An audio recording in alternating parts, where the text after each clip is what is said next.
Good afternoon. My name is Donna Fiesel, and I'm your host of Donna's Edge Talk Show, where truth matters. Thank you so much for watching every day, Monday through Friday, beginning 1 p.m. Central, as we get together and we get to share ideas, different topics, just a lot of things to make our lives a lot easier and a lot better. But New Year's is coming. Okay, so have you ever just sat back, thought about, I wonder what my grandparents did on New Year's? How did they celebrate the new year coming in? I found this really neat article at one of my favorite websites, countryliving.com. Countryliving.com. And so in this article, they're talking about classic New Year's traditions that we learned from our grandparents. And so let's go ahead and take a look at a few of those. I've got one right here in the picture.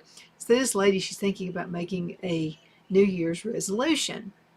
So it wasn't all about tinsel and just for good old grandma and grandpa. So making resolutions is probably the most popular New Year's tradition they had. But previous generations in particular practiced the art of setting goals for the upcoming year. Yeah, and what I think is pretty interesting is a lot of times we think, oh, they didn't plan for stuff. Yeah, they did. They had planning sessions too to start their new year. Businesses, family lives, most of the women stayed home back in the day and raised their kids, which I think is a pretty good thing. And I admire any woman who is able to do that if you don't have to work.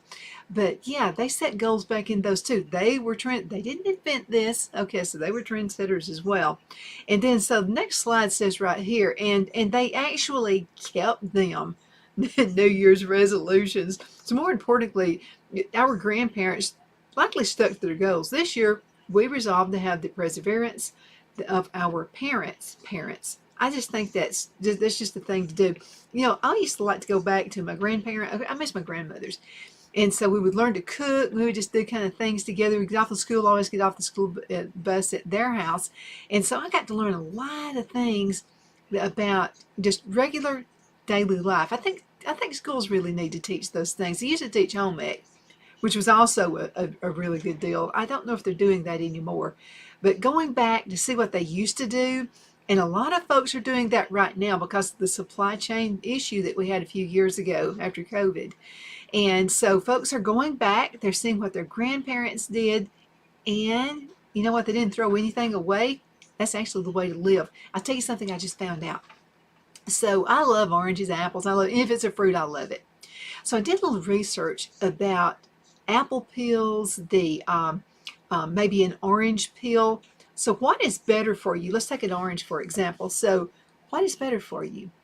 The peel, the peel on the orange, or the inside good juicy stuff? What's better for you is the peel. That's where most of the vitamins are. They say the same thing. Of course, I don't want to eat a banana peel, but they say actually bananas, that's where most of the nutrients are. And we all know that apples is all about the peel. But those are things P-E-E-L, okay? The outside part of the fruit.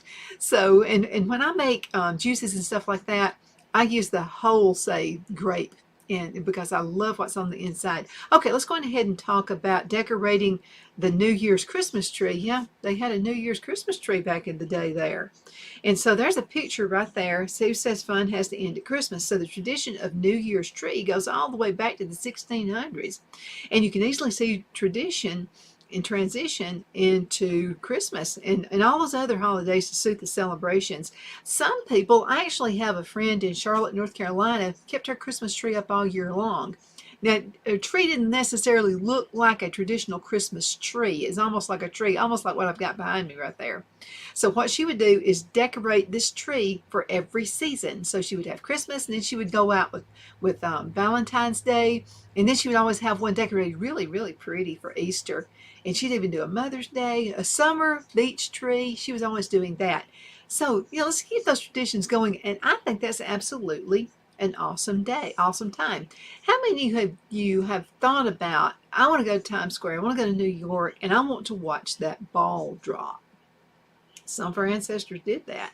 So now, you know, we can always stream it and the Times Square ball drop on TV, but it's actually a classic event that has been around since 1907. I knew it went back a ways. I didn't know it went back that far. Don't let the clock strike midnight without watching that famous event. So Phil and I always have this. We always do this. So we'll sit back if you can keep me up long enough. And at midnight, I will go to sleep shortly after midnight. That's when my internal clock wants to go to sleep. But we always it's just a tradition. It's just something that we've done ever since we've been married. So start a tradition with your family. I like to tell you a tradition Phil's parents did, and I wish we'd done it. So every year, what they would do is they had this one Christmas card that they had, and throughout all years they were married, they would sign this one card. I would say that's probably a treasure. Phil's sister probably has that. But every single year they'd put their names down on it, and then they would put the year on it. Start your own tradition. It's a good thing. Okay, sing Auld Lang Syne. Now that depends on if you've got the voice for it. I don't necessarily, but Phil does. Now that song actually dates back to the 18th century and must be sung at midnight. So you can always Google it on your internets, whatever you use for your search engine for your internet for the song Auld Lang Syne. I just think it's cute, and I always think about the movie It's a Wonderful Life at the very end of it where they're singing that song. It's just a good song. Brush up on it. I think you'll enjoy it. Number 6, get ready to leave the mess. Are you serious? When company's coming over and I got to leave the mess, what are you saying? So here is number 6. It says, don't clean the house on New Year's Day, or you might wash away any good luck. You might want to spend a few minutes on New Year's Eve taking out the trash and starting the dishwasher so you don't have to start the week with a mess. I've heard that. So I have a relative that she's passed on now, but she used to always say, never wash clothes on New Year. Somebody will die in your family. I've washed them, nobody died, but it's just little things, that people say. And if you have any you'd like to share with me, send them to me. Donna@donnasedge.com. Donna@donnasedge.com. Okay, so let's go on now to number 7. It says head to the bank. Number 7 says head to the bank. Okay, I'll take you up on that. A common New Year superstition says that you should start the year with some cash in your pocket to ensure a prosperous year. So be sure to stop by the ATM while you're running errands on December the 31st. I'll tell you what I'll do. I'll get those little quarters I've got and I'll put them in my pocket. Does that count? Oh boy. I've known some people say, you know what? My New Year's resolution is to lose weight. And so after Brad was born, I went on a diet, but I didn't really think about it until he was born in May. I didn't want to wait until then. So some people say, well, you can't lose weight unless you make that New Year's resolution. Yeah, you can. I actually did. I lost weight. So after he was born in May, I lost the weight that I had gained when I had him before he was born. And I lost all of it by August, I think it was. So, you don't have to do just, and if you don't make it, let's say you set a New Year's resolution in January to lose weight and you just don't do it. Things happen, that good food coming in, whatever. It doesn't matter. It does not have to begin on New Year's Day. Do it any other time. Number 8 says open the windows. What in this world does that mean? Open the windows? That's right. Maybe one of the coldest times of the year. I'm not going to open the windows here, okay? It's just too cold. But New Year's superstitions tell us to leave the windows open so you can let the old year out and the new one in. Okay, so this is what I'll do to take care of that one, that old tradition. I'll just open the door really quick and go, leave old traditions, and then I'll just shut it back real quick. How about that? Can I do that? Does that work? So yeah, open your windows. Whatever you think you need to do. Eat grapes. I wonder what eating grapes has to do with anything. Let's see what this means. Okay, so it also says eat exactly 12. If you want luck in 2024, eat a dozen grapes at the stroke of midnight. And then reflect on the upcoming year as you eat. Each group represents 1 month of 2024. I mean, if that works for you, because a lot of folks like me, I'm a visual person.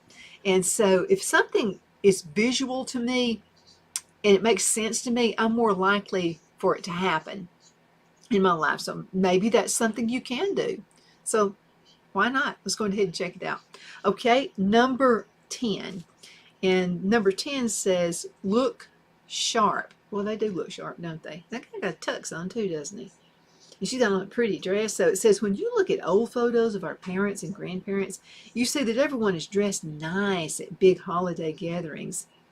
Lizzie Post, who's the co-host of Awesome Etiquette podcast, told us of Christian Christmas traditions back in the day. The same goes back to New Year's Eve celebration. So what better occasion is there to break out a cocktail dress or suit? Yeah, I kind of see that happening. I don't know, there's just something about being gussied up, just something about being all dressed up. You know, I think that's pretty cool.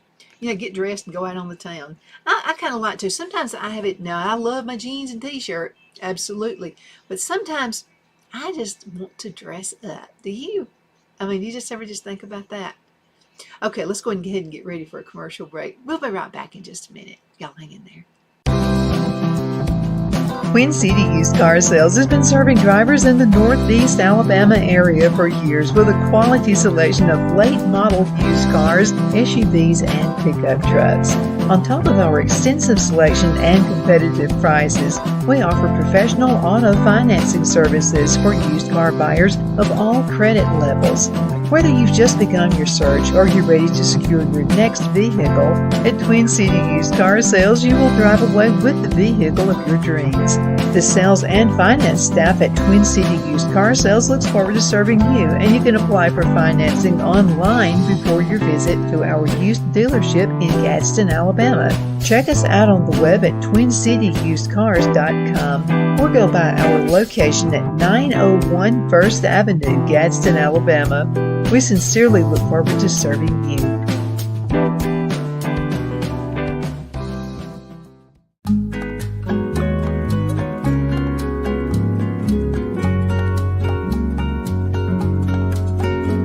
At Lamone's Mexican Restaurant, located in Henniger, Alabama, and voted Best Mexican Restaurant of DeKalb County, Alabama 2020, we're here to serve you with authentic Mexican cuisine. Order easily online by going to lamonsmex.com or call 256-657-3999 to place your order.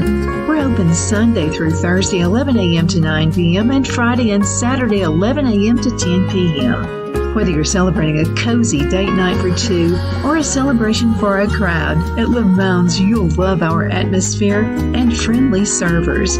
Thank you for dining with Lamone's Mexican Restaurant.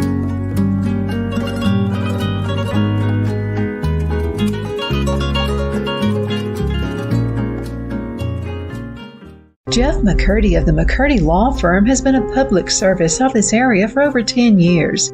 McCurdy, a member of the Henniger City Council, serves as prosecutor for the town of Sylvania and was named public defender for the city of Rainsville.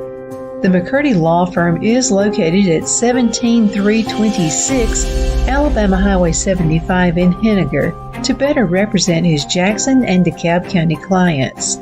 If you need to be represented by a true public servant with proven success, call Jeff at 256-996-8701 or send a private email to mccurdylawfirm@gmail.com. No representation is made that the legal services performed is greater than the legal services performed by other lawyers.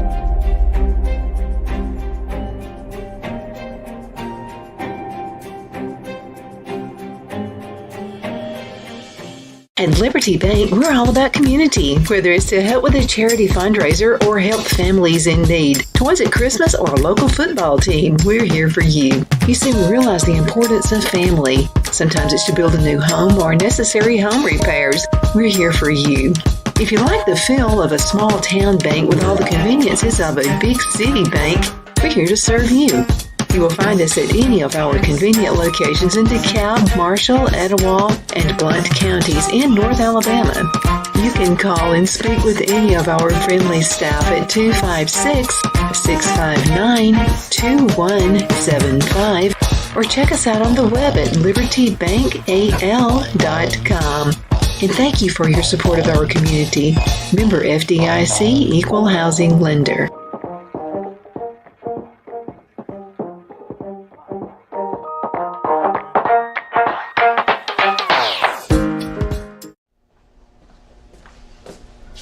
You ready? We all wonder what tomorrow will bring, but the future lays itself at the feet of the prepared and surrenders to the will of the persistent. It's not easy, but today shapes you so you can shape tomorrow. With Northeast Alabama Community College, when the future asks if you're ready, you can answer. Yes. Begin your future at Northeast Alabama Community Okay, College. we're back. My name is Donna, and I am your host of Donna's Edge Talk Show. Thank you so much for watching every day, Monday through Friday, 1 to 3 p.m. as we get to ride home with each other in the weekend and every single day. Thank you so much for watching. You can find us on television, channel 182 on Charter Communications, Abundant Television found on Roku, Apple TV, and Amazon Fire. Another way you know that you can find us is on the podcast, thenewscasters.com. Thank you for watching any way you do. We're always proud to be with you. Truth does matter here, so if you have anything you would like me to do a little bit of research on, I'll be glad to do that for you. I love research, so you can send an email to donna@donnasedge.com. That's donna@donnasedge.com. Again, thank you so much for watching. We're talking about what did our grandparents do to celebrate New Year's Eve and New Year's Day. So we've come up with quite a few of them, and I'll go back and do a little recap on some of them. And we've had some photos up, which make a little bit of sense, but they actually made New Year's resolutions. That's just something they did. And number 2 was they actually kept them, which is something a lot of us don't do. Okay, and number 3, they actually decorated a New Year's tree back in the day. Yeah, so Christmas tree down, New Year's tree up. And then they also watched the ball drop. Now, we do it on television, but a lot of folks would actually go to New York, Times Square, and watch the ball drop. And they actually said that began in the year 1907. They sang Auld Lang Syne. You know, that's just a beautiful song. It's been around for a long time. And that song actually dates back to the 18th century. And then they left the mess because they said, there's no wives' tale, that you don't clean house on New Year's. And so I did have a relative who would not wash clothes on New Year's. So I have, so nothing happened, nothing dramatic happened.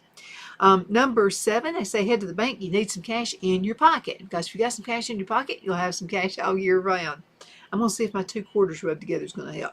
Number 8, open the window, because they said open up the window, let the bad stuff out, and then keep it open, let the good stuff come in. A lot of that's just, it's up here in our minds. Number 9 was eat grapes, and they said to make sure you ate 12 of them, and 12 of them you want to reflect on what you want to happen on, say, starting in January. I'm going to eat a grape for then, so we're going to eat a total of a dozen grapes, but eat a grape and then go all through the months of the year. It's just like planning. I mean, it's kind of like what we already do, but they used grapes to help them remember. Maybe I'll try that. Okay, and then look sharp. I mean, look like you are out there and you're ready to go somewhere. You know, and a lot of folks used to do that. I remember going to church when everybody would dress up just a bit. Don't do that much anymore. But sometimes you just want an occasion where you just simply dress up. Okay, here's the next one. Toss tinsel everywhere. Oh boy, remember all those little, was it tinsel that we had back in the day? And it would just be like all over the place. And even you would completely vacuum, get everything up after Christmas, and I promise you, think you'd had all the tinsel up. You walk around the house and you'll see more. This stuff just it just absolutely comes up from everywhere. But the sparkly streamers have lost steam in recent years. But there's nothing like loads of the vintage holiday decorations for adding glamour to your event. Oh yeah, there's something about adding glamour that I kind of miss out on just a little bit. But anyway, make up your own, you know, whatever you want to do. A lot of folks get those weird looking glasses. You know, remember the year 2020? Yeah, it was a rough year for a lot of us. But the year 2020, I like those glasses, 2020. And then, so we're going to be in 2024. So let's just try to stay positive and hope good things happen out of it. Number 12, embrace your heritage. Yeah, do that. I think we're probably from their neck of the woods, somewhere around Scotland, but I know it's somewhere in European descendant. The way your grandparents commemorated the New Year might have been something to do with your roots. So in Scotland, New Year's Eve, they call it the last day of the year, and it's the biggest deal than Christmas, like when people sing Auld Lang Syne, and it's a Scottish song anyway. So the massive party goes on for days and incorporates age-old acts such as First footing, it's considered good luck to have a tall, dark-haired man to enter the home for the first time after midnight, bearing auspicious gifts. Of course, coal, shortbread, salt, those are common things right there. And in Germany, they have a lead pouring custom, and the Irish apparently bang bread against the walls. And this is supposed to beat off bad luck. Now, you could also coordinate your underwear to your hopes for the year. Red for love, yellow for happiness, and so on. So a Latin American custom, start calling your Christmas tree a New Year's tree, as they do in Russia. Or participate in a Canadian-inspired polar bear plunge. How about I don't do the polar bear plunge? I don't think I'm going to do that. But anyway, another one, and we all do it here in the United States, and it's called Eat New Year Food. So let's just take a look at that. What does that mean? Well, for us, it usually means black-eyed peas, and so let's see what they say. So yes, or even New Year's food traditions. We do that here in the South. You folks up north do it too. Different cultures consider certain foods to be what brings in the new year for success, especially when eaten right at the clock as it strikes 12. Now in Chile, it's lentils, while in Spain, it's 12 white grapes. We talked about that just a few minutes ago. So in case you needed to excuse any excuse to indulge in donuts and pretzels, several cultures believe ring-shaped foods represent coming full circle. So on New Year's Day, the traditional southern spread, like right here in Alabama, will consist of black-eyed peas and collard greens. Now, those are symbols for wealth, coins, and green folding money. Ham or pork for prosperity, and cornbread, of course. Now, I eat cornbread all the time. We love our Louisiana Hoppin' John recipe, which incorporates all three. So what you can do, and this is, I mean, very, very tasty. So let me tell you can do this.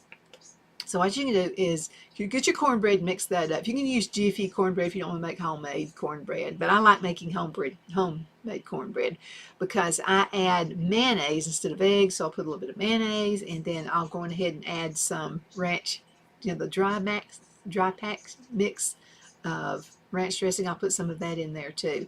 And so I'll make my cornbread. So what I'll do, get the skillet super hot, put oil in it, whatever you like. I like to do olive oil.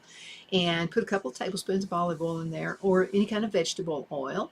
Put it in the oven, 350 degrees. Let it sit in there for about 5 minutes. In the meantime, you're mixing up the cornbread. So go on ahead and get the cornbread, put that in there, and let it sit in the oven now for just about 5 minutes. Okay, only half the cornbread mix. Don't put it all in there yet. Then take it out of the oven. Put a little bit of cheese in there. You can put beans, like your black-eyed peas, if you want to do that. Put ham in it, and also some quick collard greens, or whatever strikes your fancy. Put that in there. Then what you'll do is put the rest of the cornbread on top of that. So you kind of made yourself a little sandwich out of cornbread, and it's really good. It's very, very tasty. So we're going to do that on New Year's. That's just a good, quick recipe. Again, you got your collard greens, or any other kind of greens you like, and ham or pork for prosperity, and cornbread for gold. So you got all that stuff going on. Okay, number 14, and this is what we all have to do in this country right here, pray. It's fitting for the first day of the new year, and it would have some religious significance, even if it has nothing to do with the calendar resetting. So some Christian churches, particularly in African American communities, they host watch night services. This is a tradition tied to the Emancipation Proclamation. Now, for Catholics, January 1st, or the Solemnity of Mary, is a holy day of obligation, meaning that they have to attend Mass on New Year's Day. However, knowing what revealers will be out late at night before, many churches offer a vigil Mass, and this is an option for New Year's Eve as well. I think it's just a really nice thing to do. I do. You know, you're incorporating God in your life as well. Now, some people want to toast in the new year. Phil and I use our, we call it the Baptist wine, Welch's grape juice. Champagne has become the New Year's drink of choice, but your grandparents might have cleaned coops filled with wassail. That's a special cider-like punch with English origins. A hot pint, you can use with mulled wine if you'd like to do that, Holland's traditional drink instead of the bubbly beverage. So that's, you can do it without alcohol. You don't have to have that in there. Number 16 is what we all like to do, and that's make noise. Yeah, us Americans, we love making noise. So there's a long-standing tradition of starting the new year off with a bang.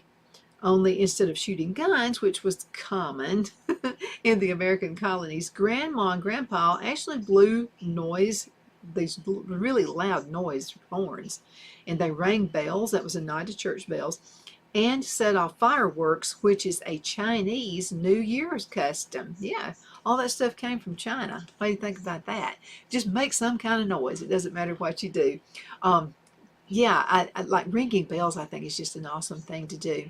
And those little whistles you blow and they go, they're back in together. They flip back in. That's just a cute thing to do. But get your kids all interested in New Year's traditions as well. Okay, let's talk about number 17. And this is give a gift, and I think this is always admirable. And so in the past, the gift giving season didn't stop at Christmas. You know, think of Christmas, unwrapping, Santa Claus comes, that kind of thing. But handing out gilded coins or nuts was an old Roman ritual, according to the Old Farmer's Almanac. But you could also give eggs for fertility. That was a Persian practice. Just as in the first fooding tradition, the Scottish apparently also traded shortbread, coal, and silverware, while the Egyptian specialty was earthenware flask. But give something away. I mean, this is always a nice thing to do anyway for your friends. I mean, even if it's nothing, I'll tell you what Phil and I did one time. And we wanted to do something just a little bit different. And I said, I really don't need anything. I just should quit spending so much money on me at Christmas time. And I said, this one year, why don't we do this? Let's go to the Dollar Tree. And this is back when it was $1, not $1.25. I said, let's just go to the Dollar Tree and just, get $10 of just stuff. I mean, just, like, it could be candy, it could be chewing gum, it could be like, get me some, Jiffy's cornbread mix or something. And let's just do that. Not let the other one know what we got. Of course, I got him anything chocolate, and he just loved it. And then what we did is when we got home with it, we checked out. Didn't let each other know what we got the other one. So we got everything and just, we wrapped every single present. So what do we have? $10.80 in it, and that included cash. I think that was probably one of the most fun Christmases we had. And we had all those gifts that we just opened up. It was just a nice thing to do. Do that. You don't have to spend a whole bunch of money on Christmas and on New Year's. There's no point in that. People get Christmas all through the year anyway. So just don't worry about all that stuff you got to spend a whole bunch of money on. Oh, we got to hurry up. So this is number 18 right here. Count down and kiss at midnight. Yes, we know people still do this. I mean, Phil and I still do, but the reasoning behind it bears repeating. Kiss the person you hope to keep kissing, as the saying goes. Okay, and here's the last one.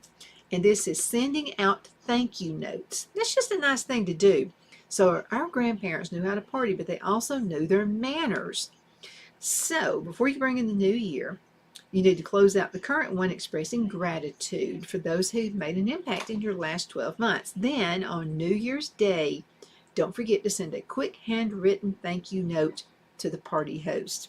Think about getting things off to a good start. Thank you so much for watching. I hope you have a wonderful new year. I hope you had a really good Merry Christmas as well. Thank you so much for watching. My name is Donna, and I am your host of Donna's Edge Talk Show, where truth matters. You can find us on television, channel 182 on Charter Communications and Abundant Television, found on Roku, Apple TV, and Amazon Fire. Have a wonderful day.